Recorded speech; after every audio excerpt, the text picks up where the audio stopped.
to lift my face out of the warmth of her neck, and realize the rest of the world actually existed. But I did. Just barely. Just enough to raise my eyes and meet Elisa's gaze from where she stood at the other side of the Porsche. And she was smiling at me, fucking smiling. It wasn't a happy smile, and it wasn't a mockingly devious smile, like I would have expected from Alice.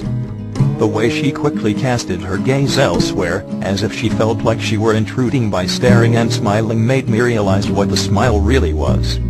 It was a sad smile. Like she knew how sad the reunion really was, and I wanted to furrow my brows and ask her why she wasn't pissed off at me, but instead I let my face fall back into Bella's neck.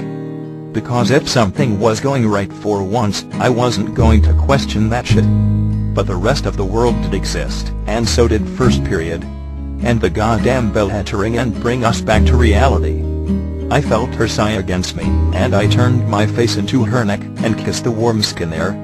It was a slow, sensual kiss. Almost open-mouthed as I gently pulled the skin between my lips and just barely pinched it. She fucking shivered. I smiled, and finally released her, her feet making full contact with the ground, as she grazed my cheek with her lips.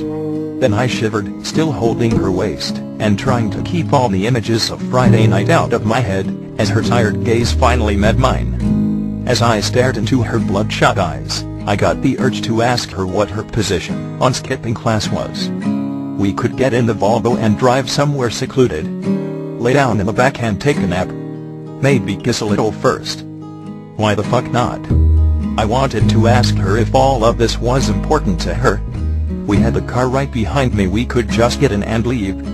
It could be me and her alone together for as long as we wanted. No fucking people and bullshit.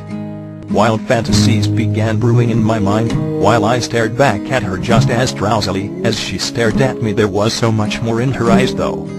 So much more than the tired and the need for sleep and safety. She fucking wanted me, she loved me. If I asked her to, she'd get in the car and leave this all behind for me. I knew she would, because I do it for her in a fucking heartbeat. I didn't know where we would go, or how much bullshit it would cause. It didn't really matter. We had the cover of a vehicle and I could run by the house to get supplies. Non-perishable food, blankets to keep her warm, the iPod, and the sketchbook. I'd fill my trunk with books so she'd never get bored. Maybe I could even raid the stash of money in Carlisle's third desk drawer hidden beneath his medical supplies. The credit card would be traced too easily, and we'd need the gas money. But we could make that shit work. We'd be happy. Running away with my girl. I fucking smiled as I grasped her hips and pulled her closer. She smiled back, but looked confused, because she had no idea what was going through my head. We could go south. Definitely south.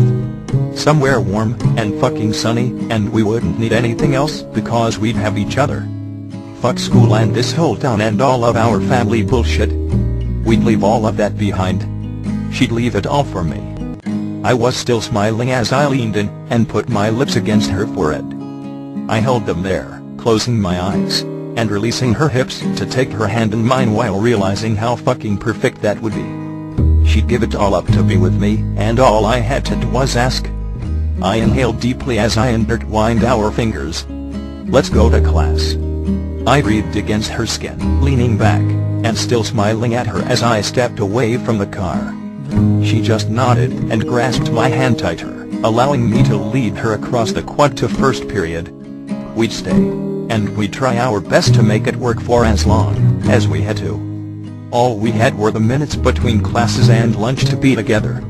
It wouldn't be easy, and it definitely wouldn't be sleep.